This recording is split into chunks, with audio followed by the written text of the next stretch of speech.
to the comic shop. I'll let you read about Cyclops. I'll have you spending all you got. Comics Gate is looking hot. Blacklist.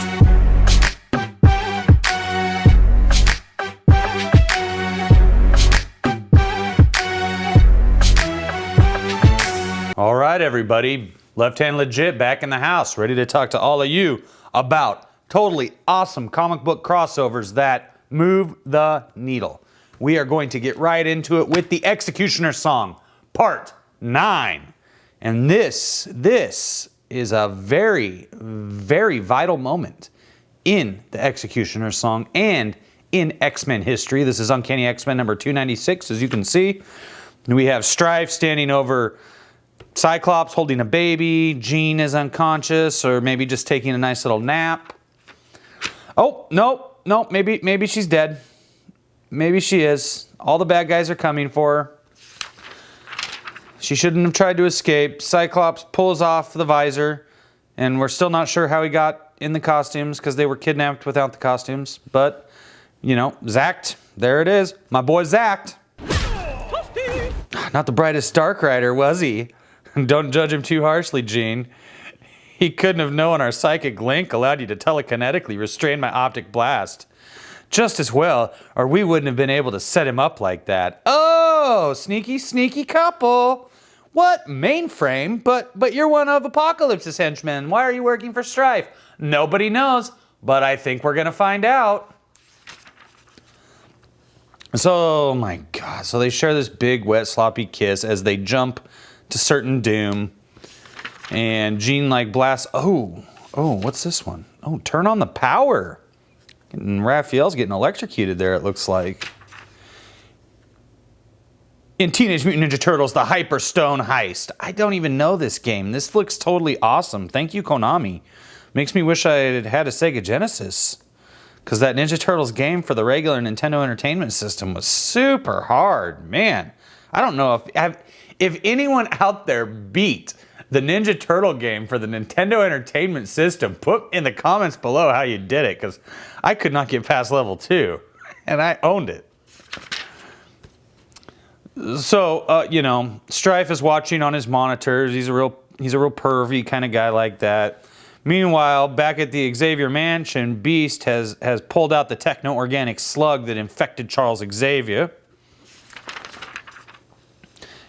And then Moira McTaggart's like, Strife left us a message. Here, see for yourself. And literally Strife goes total Twitter SJW on us with just repeating the same words. You are smart, I am smarter. You are smart, I am smarter. You are smart, I am smarter. So there you go, man. This is SJW prototype Strife. Strife Justice Warrior, I think that's what they call him. The Social Justice Liberation Front is what he controls through his Twitter account. Check him out, at StrifeRocks69.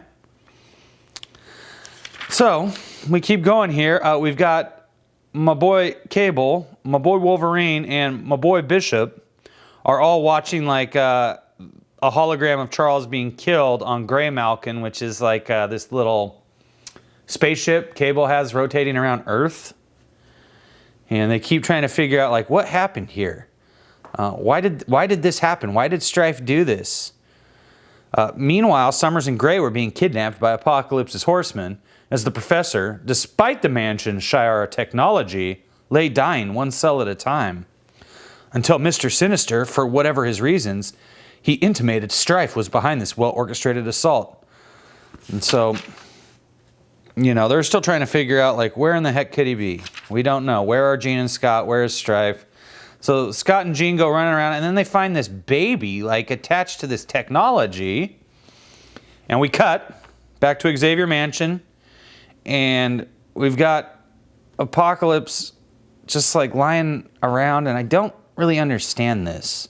Maybe I didn't read enough X-Men comics with Apocalypse, but if anyone out there knows what is happening with Apocalypse, like this is him rejuvenating, but what's the deal? Seriously, put it in the comments below, because this part really confused me.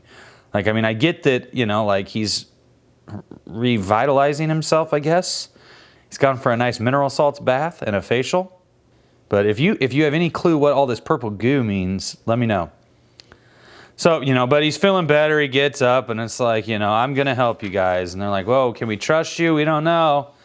And my boy Archangel, Apocalypse is a master of mutagenics. He once infected Scott's son, Nathan Christopher, with a virus which resembled the one threatening Charles. That was in X Factor number 68. My wings, gifts from this madman, are techno-organically derived from his own shape-shifting cells. For better or worse, though I loathe to admit it, I am living testimony to his genius, twisted or otherwise. He may be Charles' only hope. So they're like, okay, we're going to help. But of course, Archangel's just like, I will kill you if you screw this up, Apocalypse. I want to kill you. I might kill you anyways. Here we got the Hook game. I never played this. If you played this for your Super Nintendo, please tell me how it was in the comments below. I might be willing to go pick it up. So, Bishop's talking about the alternate future he came from. As a child, the only way to... Oh, I got to do it in the Bishop voice. As a child, the only way to avoid a Nimrod was by hiding among the normies. Relationships between mutants and, pardon the term, flat scans were strained at best. A human home was the last place a sentinel would look. And then Cable's like, not that reminiscing over memories which have yet to be not that reminiscing over memories which have yet to be isn't fascinating, but how in the ancient future is this going to help us find Strife? And Wolvie comes in and he'll, oh, the kid is saying, and I'm inclined to agree with him, is your mirror image, that's Strife, is probably hiding in plain sight among his enemies. The mansion? Here? Cerebro would have pegged him. That'd leave Apocalypse's base of operations. And then, the robot professor who is, in charge of Grey Malkin, I will commence gene scan. Focus on California. Egypt. Meanwhile, back here on Strife's little base that he's got the baby, and oh Lord, that child looks so much like Nathan. But when Ascani took my son to the future to save his life, she said it was forever. She said I'd never see him again. We got the asterisk there, but nowhere on the page do we know where this happened. Luckily, I know where it happened, and we are going to deal with it after we're done going through the X-CUTIONER'S song so that you understand what the hell is even going on here with this baby. Scott, I'm sorry. I don't need my psychic powers to know how difficult this is for you. It's hard for me, too. It's as if Strife knew we played out a similar scenario not that long ago.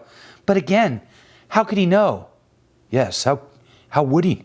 How would he? Unless he was there. Don't get careless, Gene. How do we know it's not an automaton? A trap? Strife doesn't seem above that. I can sense a thought pattern, Scott.